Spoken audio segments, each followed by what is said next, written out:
नमस्कार, आदाब, सत श्री अकाल, जय भीम, जय जवान। मैं अभिषेक कुमार स्वागत करता हूं आप सभी का आपके अपने परिवार सिलेक्शन वाला पे। दोस्तों हाजिर हूं मैं आपके साथ एक बार फिर से बहुत ही बेहतरीन सा क्वेश्चन लेकर।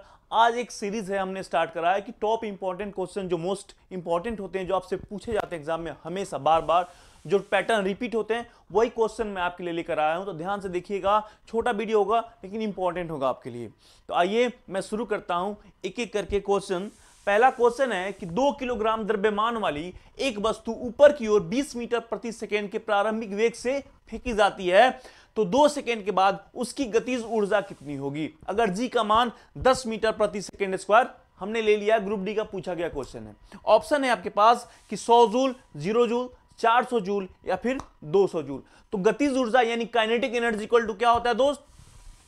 तो काइनेटिक एनर्जी इक्वल टू होता है half m v square. M क्या है? मास है। भी क्या है? तो वेग यानी वेलोसिटी है। यहां पे देखिए आपको कंफ्यूज करने के लिए दो डेटा दिया गया है, 2 सेकेंड यानी समय दिया गया है और जी की वैल्यू दी गई है। यहां पे दोनों का कोई काम नहीं है। अगर यहां पे पूछा जाता आपसे कि पोटेंशियल एनर्जी यानी गति, पोटेंशियल स्थितिज ऊर्जा क्या होगी, तो वहां पे एम जी एच यानी जी की वैल्यू आपको लेनी पड़ती। लेकिन यहां पे अब देखिए कैसे बन जाएगा, हाफ एम यानी मास कितना दिया गया है, तो 2 किलोग्राम। v का वैल्यू 20 मीटर पर सेकेंड यानी 20 और गुने में 20, 2 से 2 कट गया। अब कितना आ जाएगा? 20 गुने 20 यानी 400। अब 400 आया। अब क्या है? तो एनर्जी है और एनर्जी का यूनिट क्या होता है? तो जूल। आंसर क्या होगा? Option C. बहुत ही बेहतरीन क्वेश्चन है। अगर वीडियो आपको अच्छा लग रहा हो, चैनल को सब्सक्राइब जरूर कीजिएगा, सेशन को लाइक कीजिए, अपने दोस्तों में शेयर जरूर कीजिएगा और हाँ, कमेंट करते जाना है आपको, जो भी दोस्त इस वीडियो को देख रहे हैं।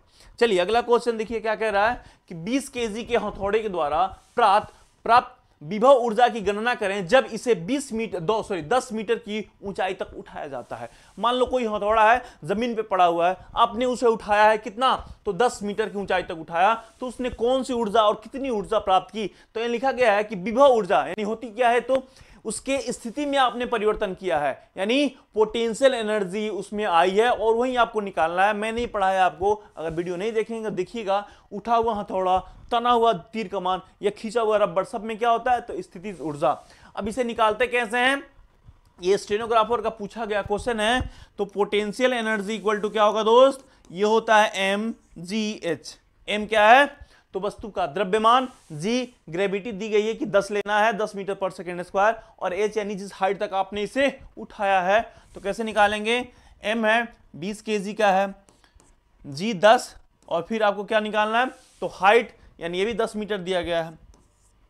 क्या आ जाएगा? 2 पे 1 2, 1 2 और 3 क्या हो गया? तो ये भी जूल, यानी 2000 जूल एनर्जी इसमें आ गई है। कितना नंबर ऑप्शन होगा? तो ऑप्शन बी आपके सवाल का बिल्कुल सही जवाब होगा। क्लियर है? आगे बढ़े। चलिए अगला क्वेश्चन देखिए क्या कह रहा है हमसे कि 800 किलोग्राम की एक कार के द्वारा 5 मीटर पर सेकेंड से 10 मीटर पर सेकेंड वेग को बढ़ाने में किया गया कार्य कितना होगा? ठीक है, कोई कार है 800 किलोग्राम का है, रोड पे चल रहा है, आपने एक्सीलेटर दबाया, गाड़ी का स्पीड कितना? तो 5 मीटर पर सेकंड से बढ़कर 10 मीटर पर सेकंड हो गया। तो इसके द्वारा किया गया कार्य कितना होगा? तो इसमें किया गया कार्य क्या होगा कि चेंज इन काइनेटिक एनर्जी यानी गतिज ऊर्जा में जो परिवर्तन आया है वही इसके द्वारा किया गया कार्य होगा। तो कैसे निकालेंगे हम?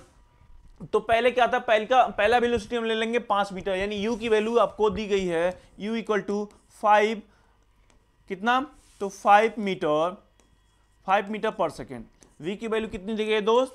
तो 10 मीटर पर सेकेंड। निकाल दो आप। तो kinetic energy half m v square और minus half m u square. अब देखिए एम तो दोनों में कॉमन है, इसे बाहर निकाल दीजिए। हाफ एम क्या बच गया? तो भी स्क्वायर और माइनस में यू स्क्वायर। अब निकालिए यहां से, कैसे आएगा? कितना है? तो हाफ 800 है, भी कितना दिया गया है? तो 10 का स्क्वायर, 10 का स्क्वायर और माइनस में आएगा 5 का स्क्वायर। ये कट गया कितना बार में? तो 400। अब देखिए 400 और गुने में क्या? 10 का स्क्वायर यानी 100 और माइनस में क्या आएगा? तो 25। 100 माइनस 25। अब देखिएगा यहां पे, आप देखोगे यहां पे जब आप मल्टीप्लाई करोगे तो बहुत ज्यादा आएगा, बहुत ज्यादा आएगा। कितना आएगा? तो 7 चौका 28, 3000, ये 3000 आएगा। लेकिन यहां पे क्या है, 30 kilo joule, 40 kilo joule, 20 kilo joule या फिर 10 किलो जूल, तो कितना आएगा? तो 30,000 यानी कितना? तो 30 किलो जूल आपके सवाल का बिल्कुल सही जवाब होगा। क्लियर है? आप एक बार कमेंट जरूर कीजिएगा। कैलकुलेशन मैं नहीं कर रहा हूं, यहां पे आपको कैलकुलेशन करके कमेंट करना है। ठीक है, चलिए आगे बढ़े। अगला क्वेश्चन देखिए कि एक व्यक्ति 20 किलो के सामान को जमीन से 2 मीटर तक 2 मीटर ऊपर उठाकर अपने सिर पर रख लेता है, तो उसके द्वारा किया गया कार्य क्या होगा यदि जी का मान 10 मीटर प्रति सेकेंड स्क्वायर है। मान लो कोई 20 केजी का वजन है, आपके घर वाले बोले कि आप इसे उठाकर सर पे रख लो, तो आपने रख लिया, तो इसमें आपने कुछ कार्य तो किया होगा, वही कार्य आपसे पूछा जा रहा है। तो इसमें हुआ क्या है, उस जो सामान था 20 केजी का, ये इसके स्थान को आपने परिवर्तित किया है। यानी वो ऊर्जा जो किसी वस्तु के स्थान को परिवर्तन करने, यानी अपनी स्थिति के कारण जो वस्तु ऊर्जा धारण करती है, उसे हम क्या बोलते हैं? तो स्थितिज ऊर्जा। तो यहां पे क्या हुआ है, वही स्थितिज ऊर्जा आपको निकालना है। तो क्या होता है? पोटेंशियल एनर्जी इक्वल टू क्या होगा दोस्त? तो mgh। क्लियर है? अब m कितना है ये? तो 20 केजी का है, 20 और गुने में 10, और हाइट कितना उठाया आपने? तो 2 मीटर। तो क्या आ जाएगा? 40 दाके 400, और ये क्या हो गया? तो जूल। कितना काम किया आपने? तो उसके द्वारा, उस व्यक्ति यानी आपके द्वारा किया गया काम कितना होगा? तो 400 जूल का काम आपने किया। कितना? 400 जूल। ऑप्शन बी होगा। चलिए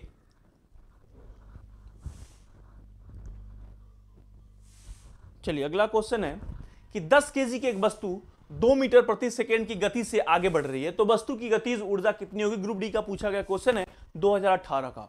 कोई वस्तु है 10 केजी उसका वजन है, मान लो कोई गाड़ी है, छोटा सा कार है, बच्चों का खिलौना है, वो 2 मीटर प्रति सेकेंड की स्पीड से आगे बढ़ रही है, तो उसकी गतिज ऊर्जा क्या होगी? कोई भी वस्तु अगर गति में है तो उसमें गतिज ऊर्जा है, जब तक गति नहीं आएगी गतिज ऊर्जा का सवाल ही पैदा नहीं होता है। गतिज ऊर्जा कैसे लिखते हैं? तो kinetic energy equal to half क्या होता है? तो mv स्क्वायर। अब हाफ mv स्क्वायर। अब m कितना है दोस्त? m दिया गया है कि वस्तु है 10 केजी की, वेलोसिटी दी गई है कि 2 मीटर पर सेकेंड से वो आगे बढ़ रही है। कितना आ जाएगा? तो 20 क्या हो गया? तो 20 जूल उसकी गतिज ऊर्जा है। Option D. देखिए ऐसे क्वेश्चन को आप मात्र 5 से 10 सेकेंड में बना सकते हो। सारा कैलकुलेशन मन में करना है, फट से बनाना है, कि कॉन्सेप्ट क्लियर होगा। डेली आप हमारे साथ जुड़िए। अब मैं 7 बजे आपके लिए क्लास लेकर आऊंगा, सुबह 7 बजे हमारी क्लास साइंस की चलती है। आप जुड़िए, मैथ और साइंस के लिए बेहतरीन हम तैयारी आपके लिए करा रहे हैं रेलवे की। चलिए तो क्या होगा? ऑप्शन डी, यानी 20 जूल का काम उसने किया। अगला क्वेश्चन देखिए कि 30 किलो द्रव्यमान की एक वस्तु को 10 मीटर पर सेकेंड के एक समान वेग से स्थानांतरित किया जा रहा है, तो वस्तु की गतिशील ऊर्जा क्या होगी? एसएससी का पूछा गया क्वेश्चन है, एसएससी का है। थोड़ा इज्जत क्वेश्चन को दिया गया, लेकिन क्वेश्चन में कुछ नहीं है। थोड़ा सा बोलते हैं ना कि नाम बड़े और दर्शन छोटे, वही चीज है। यहां पे इसको अच्छे से पैकिंग किया गया है। बड़ी बड़ी कंपनियां क्या करती हैं कि पैकेजिंग बहुत अच्छे करती है। यहां पे बड़े बड़े, थोड़ा सा वर्ड देखिए, स्थानांतरित, मतलब वो आगे बढ़ रहा है, अपने स्थान को बदल रहा है, मतलब स्थानांतरित हो रहा है। उसके बाद बोला है गतिशील ऊर्जा, अलग कर दिया गया। गतिज ऊर्जा ही है, गतिज ऊर्जा का दूसरा नाम क्या है? गतिशील ऊर्जा। अगर वस्तु गति में है तो गतिज ऊर्जा है। वही पूछा गया कि गतिशील ऊर्जा क्या होगी? क्या होगी? Half mv square, half mv square. अब देखिए यहां पे 30 किलोग्राम की वस्तु है, 10 मीटर प्रति सेकेंड से बढ़ रही है, क्या होगी? तो हाफ इक्वल टू क्या होगा? तो काइनेटिक एनर्जी। अब द्रव्यमान कितना है? तो 30 केजी का है, कितने से आगे बढ़ रहा है? तो 10, यानी 10 और गुने में 10, कितना बार में जाएगा? 15 बार में। 15 पे कितना बार जीरो लाइएगा? तो जो देखिए अब यहां पे 1500 तो आपके पास आया। अब देखिए यहां पे दो ऑप्शन है 1500 में, 1500 जूल और माइनस 1500 जूल। तो दो किसके? इसके द्वारा किया गया कार्य, यानी वस्तु के द्वारा किया गया कार्य कितना होगा? तो निगेटिव नहीं, पॉजिटिव। आपने काम किया नहीं, क्या बोला? जब आपने वस्तु पे आगे बढ़ रही है, जिस दिशा में बल लग रहा है उसी दिशा में वस्तु का वेग भी यानी स्थानांतरित हो रहा है। तो क्या होगा? 1500 जूल। ऑप्शन बी होगा आपके सवाल का बिल्कुल सही जवाब। ठीक है, आगे बढ़े। चलिए, कोई भी डाउट हो कमेंट कर दीजिएगा, हर कमेंट का हम रिप्लाई देते हैं। ठीक है, चलिए, यदि एक वस्तु का वेग इसकी शुरुआती वेग से 2 गुनी हो जाती है तो उसकी गतिज ऊर्जा कितनी गुनी वृद्धि हो जाएगी? ग्रुप डी का पूछा गया क्वेश्चन है। देखिए ध्यान से, यहां पे लिखा गया है कि किसी वस्तु का वेग उसके शुरुआती वेग से 2 गुना हो जाए, यानी अगर शुरुआती में u इक्वल टू v है तो v इक्वल टू क्या हो गया? 2v हो जाएगा। क्लियर है? यानी 2 गुनी हो गई है तो उसका गतिज ऊर्जा कितनी गुना बढ़ जाएगी? कितनी हो जाएगी नहीं, कितनी गुना बढ़ जाएगी। थोड़ा सा आंसर इसमें आंसर में डिफरेंस आएगा। आप देखिएगा कैसे। अब आप देखिए क्या होगा। मान लो काइनेटिक एनर्जी 1 हम निकालेंगे जब इस वस्तु की velocity half m v square. अब जब इसकी वेलोसिटी 2 गुनी हो गई है यानी काइनेटिक एनर्जी 2 क्या होगी? हाफ m, अभी कितना? तो 2 गुने यानी 2v का स्क्वायर। अब आप यहां पे आओ, ये 2 गुने 4 को बाहर कर दो, कितना आएगा? Half m v square. और सारा का सारा टर्म कितने के बराबर है? तो ke1 के बराबर है। यानी क्या लिख सकते हैं इसको? तो 4ke1। यानी आप देखोगे बोलोगे 4 गुना हो गया है, लेकिन अपने शुरुआत के कितने? 4 गुना। अब पूछा है कि कितने गुना वृद्धि हो गई है, तो एक तो इतना था, मान लो इतना था, तो 4 में से एक इतना निकाल दो, कितना हो गया? तो 3 गुना से बढ़ गया है। अगर सिंपल सा पूछता आपसे कि कितना हो जाएगा, अपने कितना हो गया, अपने शुरुआत गतिज अपनी इसकी गतिज ऊर्जा कितनी गुना वृद्धि हो गई है, ये पूछा है। अगर पूछता कि इसकी गतिज ऊर्जा कितनी हो गई है तो आप बोलते 4 गुना, लेकिन वृद्धि कितनी हुई है? तो 3 गुना, 3 गुना बढ़ी है। समझ में आ रहा है? अगर डाउट हो कमेंट कीजिएगा कि कहां है आपको इसमें समझ में नहीं आया। क्लियर है? चलिए आगे बढ़े। अगला क्वेश्चन है कि 5 मीटर पर सेकेंड की गति से गतिशील 22 केजी वजन वाले वस्तु की गतिज ऊर्जा कितनी होगी? यह भी आपका रेलवे ने पूछा है। कितना है? तो वस्तु का वजन है 22 केजी का, 5 मीटर पर सेकेंड से चल रही है वो, तो उसकी गतिज ऊर्जा आपको निकालनी है। यानी क्या? तो kinetic energy. Kinetic energy equal to क्या होती है दोस्त? Half m v square. Half m कितना दिया गया है? तो 22 केजी का है ये। v कितना है? तो 5 का, यानी 5 का स्क्वायर करो कितना आएगा? 25। कितना बार में जाएगा? 11 बार में। और कितना होगा? तो 25 गुने 11, 25 275, यानी पहला नंबर क्या होगा? 275 जूल। देखिए ऐसे क्वेश्चन आप 10 सेकेंड मैक्सिमम 15 सेकेंड में बना दोगे। अगर बनाते बनाते आपके हैबिट में आ गया ना, एक एक चीज आपके दिमाग में छप गया, तो 10 सेकेंड से कम में भी बना के चले आओगे। इसीलिए आपको क्या करते हैं कि प्रैक्टिस चाहिए, और प्रीवियस ईयर आपके लिए महत्वपूर्ण हो जाता है यहां पे। चलिए अगला क्वेश्चन क्या कह रहा है कि 4 मीटर प्रति सेकेंड की वेग के साथ स्थानांतरित होने वाली 0.5 किलोग्राम वजनी गेंद की गतिज ऊर्जा कितनी होगी? ये भी आरआरबी का पूछा गया क्वेश्चन है और एसएससी से चुरा लिया गया है, इसीलिए यहां पे इसकी भी रैपिंग थोड़ी सी अच्छी हो गई है कि 4 मीटर क्या है? 4 मीटर प्रति सेकेंड उसका वेग है, और कितना वजन है? तो 0.5 केजी। निकालना क्या है? गतिज ऊर्जा। बस इसी से मतलब है, बाकी सब चीजों को भूल जाना है, बाकी कुछ भी याद नहीं रखना है कि आपको दिया क्या गया और निकालना क्या, बस इतना दिमाग में रखना है, बाकी सबको भूल जाइए। गतिज ऊर्जा क्या होती है दोस्त? Half mv square. अब हाफ mv स्क्वायर निकालो आप। हाफ मास कितना दिया गया है? तो 0.5 केजी, और भी कितना दिया गया है? तो 4 मीटर पर सेकेंड स्क्वायर। अब 4 मीटर, 4 का स्क्वायर करो कितना आएगा? 4 चौका 16। कितना बार में जाएगा? तो 8 बार में। अब 8 से गुना कर दो,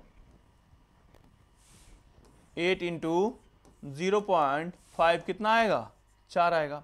अब 4 क्या हो गया? तो एनर्जी है, और एनर्जी का यूनिट क्या होता है? तो होता है जूल। तो क्या होगा? 4 जूल, यानी 4 जूल। ऑप्शन बी होगा आपके सवाल का बिल्कुल सही जवाब। ठीक है, चलिए आगे बढ़ना है कि 1 केजी के एक वस्तु को 10 मीटर की ऊंचाई तक उठाया गया है। गुरुत्व बल के द्वारा किया गया कार्य क्या होगा? सेम क्वेश्चन है, बट यहां पे थोड़ा सा अंतर आया। ये नहीं पूछा है कि उस वस्तु में कितनी ऊर्जा है या कितना काम आपने किया है, ये गुरुत्व बल का द्वारा किया गया कार्य पूछा है। ठीक है, कोई वस्तु है, आपने इसे उठाया है कितना, तो 10 मीटर की हाइट पे उठाया है। तो कोई भी वस्तु जब पृथ्वी से ऊपर आती है तो ग्रेविटी कहां पे लगती है, नीचे, यानी वस्तु का डिस्प्लेसमेंट ऊपर हो गया और ग्रेविटी क्या करेगी, नीचे की तरफ खींचेगी। और इसी ग्रेविटी के विरुद्ध किया गया, यानी ग्रेविटी बल के द्वारा कितना काम किया गया, यही पूछा गया है आपसे। और यहां पे क्या निकालेंगे हम, कौन सा काम किया गया है, तो वस्तु के स्थिति में आपने परिवर्तन किया है, यानी स्थितिज ऊर्जा, क्या लिखेंगे उसको, पोटेंशियल एनर्जी, mgh। मास क्या है, 1 kg है। g का मान बोला गया है कि 9.8 मीटर पर सेकेंड स्क्वायर लेना है, और हाइट कितना उठाया है आपने, तो 10 मीटर की हाइट पे आपने उसे उठाया।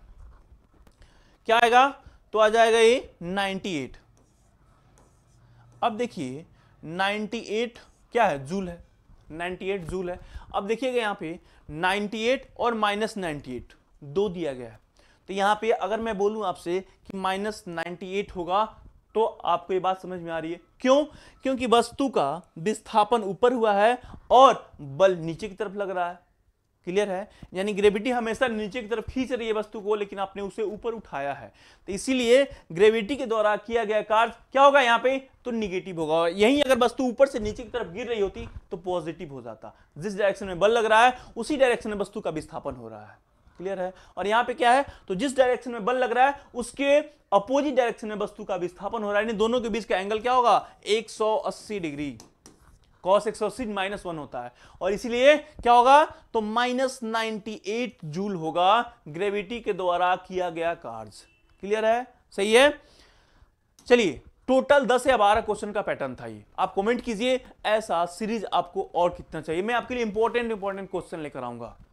तो जो दोस्तों को ये सारा का ये सीरीज आपने देखा है वीडियो, अगर अच्छा लगा हो लाइक कीजिए, अपने दोस्तों में शेयर कीजिए, और हाँ, चैनल को सब्सक्राइब जरूर कीजिएगा। हम मिलेंगे आपसे अगली वीडियो में, तब तक के लिए जय हिंद।